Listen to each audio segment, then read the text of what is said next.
Here is the systematic method. Now, we assume we take a government official, Kristi Noem. We take everything that comes out of her mouth as testimony. It's part of the public record. So it's somebody's job, just the same way that in a baseball game, every single pitch we keep track on the box score, every single pitch, balls, strikes, wild pitches, everything. Every last event of a baseball game has its reflection in the box score. And it's tallied in real time.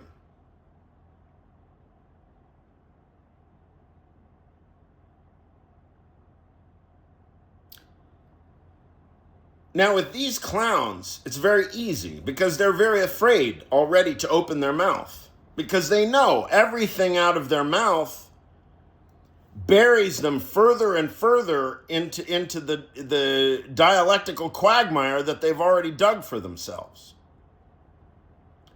So they're going to be increasingly skittish dialectically. That means that there will be less and less. It probably won't mean that there's less and less words to keep track of. With the head clown, he tends to go more and more word salad crazy the more and more stressed out he gets, I guess.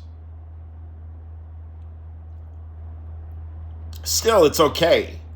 It's not hard to keep track of. I mean, it's not any different than keeping track of the pitches in a baseball game.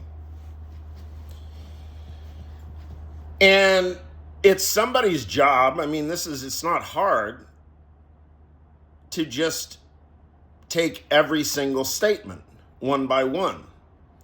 So we have, for example, we have the account of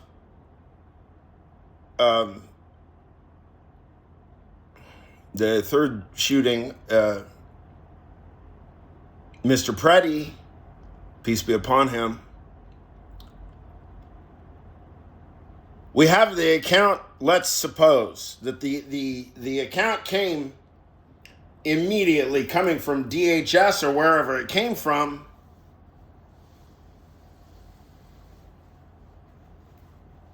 Bovino, Kristi Noem, and et cetera, et al. And the word brandish comes up.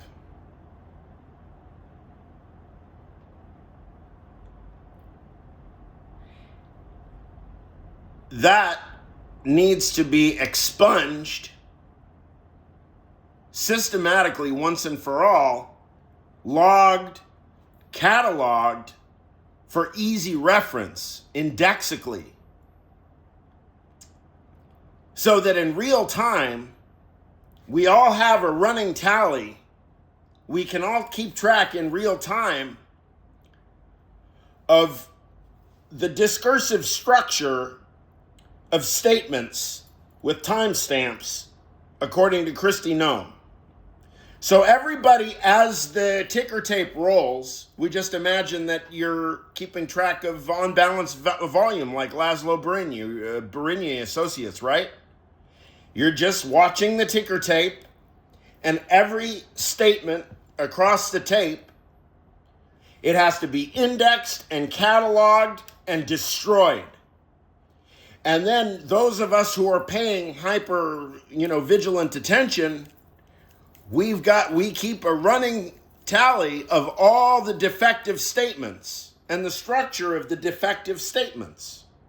If you destroy the use of the word brandish, it can never be admitted to the discourse again without justification. So if somebody wants to dismiss, if they hear the word brandish, you just interrupt and you say, nope, we have the counter arguments already indexed by such and such numbers. Next. The word brandish is out of the discourse unless it's admitted back in with robust arguments. The discourse, look, there's going to be skittishness amongst journalists because there's going to be the temptation because of all like woke libtard talk and, you know, a hot air intellectual, yeah, sounds woke, right? Oh, I mean, woke.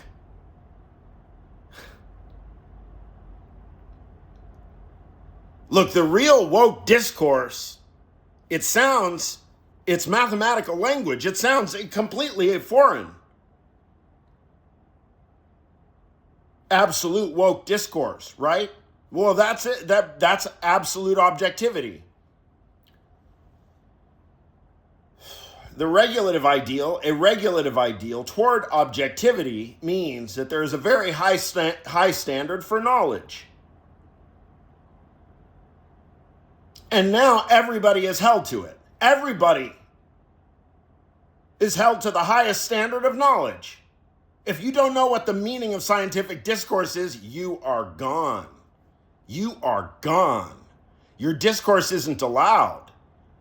Not on subjective grounds. On the grounds that there is no objective foundation to the words you're using.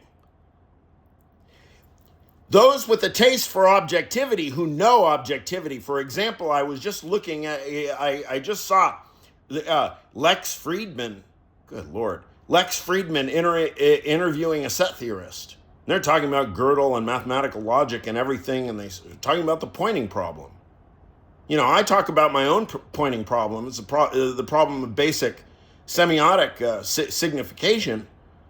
And they're talking about this whole complex mathematical structure where there's more people pointing at somebody than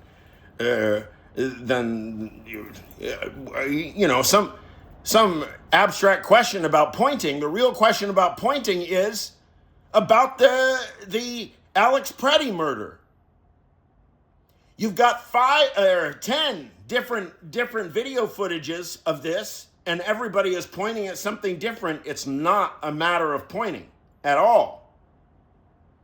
The point about the predicament of signification that we find ourselves in is well beyond anything Derrida might have articulated.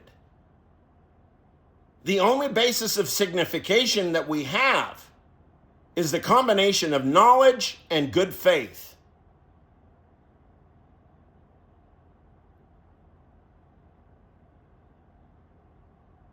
If you enter the competition of gigantomachia, you have 2 aspects of your activity: your knowledge and your willingness to participate. If you demonstrate your willingness to participate in gigantomachia, it means you're willing to sit the fuck down when it's proven that you don't know enough.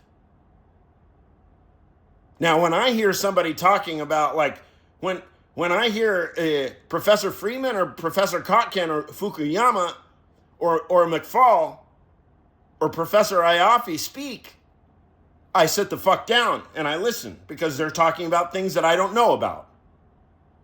And that's how I learn. So the individuals in authority right now, they have a great distaste for learning. And that is their end. That is their end, a priori. A priori. They're finished before they start. A priori. The pen is mightier than the sword.